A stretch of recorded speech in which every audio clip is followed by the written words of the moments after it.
আপনারা ভিডিও দেখান জানে দেখতে হইতেছেন এটা হইতেছে আমার বউ আর আমি মিল্লা যাইতাছি শপিং করতে কিছু কেনাকাটা করতে। তো আমরা এই যে চার কাপলে বাইরে গেলাম।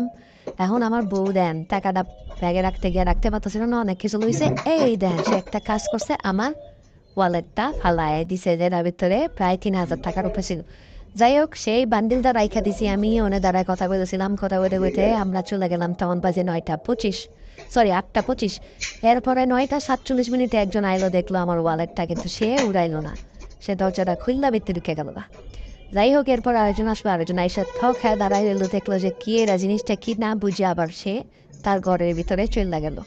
যাই হোক আর 4th নাম্বার পার্সন আয়া দেখলো যে এটা কি, এরপরে একটু দেখলো আমার পায়ে মনে মনে প্রাইস ট্যাগ লাগানো ছিল মানি ব্যাগের, এরপরে খোলে নাই, ভাগ্য ভালো। কি কি জিজ্ঞেস করতেছে কারে জানি, পরে উনি রাখতে গেছিল, পরে বললো না ভাই থাক, কান্না কার উপরে রেখে দিই।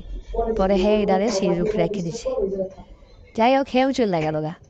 এর কিছুক্ষণ পরে আবার দেখা গেল যে আরো দুইজন ব্যক্তি উঠতেছে, এবং তার আগে কোনোদিন মানিব্যাগ দেখে নেই, আমার মানিব্যাগ দেখা দাঁড়ায় গেল। এরা ভাবলো এটা কইতে এলো বা এটা কি, এরা মনে এলিয়েন দেখছে বা ভূত দেখছে। যাই হোক এই যে নীল জামা পরা মেয়েটা দেখতেছেন, এটা এখন আমার বাসার কলিং বেল চাইপা আমার, তখন আমি বাসায় ছিলাম না। যাই হোক আমার শালি এখন বেরোবে, তাকে বলবে যে এই মানি ব্যাগটা কার, এবং সে এই মানি ব্যাগটা নিয়ে ভেতরে চলে যাইবে। এই যে দেখেন সে এখন বেরেলো।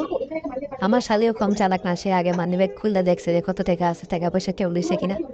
পরে হে বিতে গেছে গা আমার বাচ্চা ওই যে ওইটা, এবং তারপর আমার ফোন দিছে।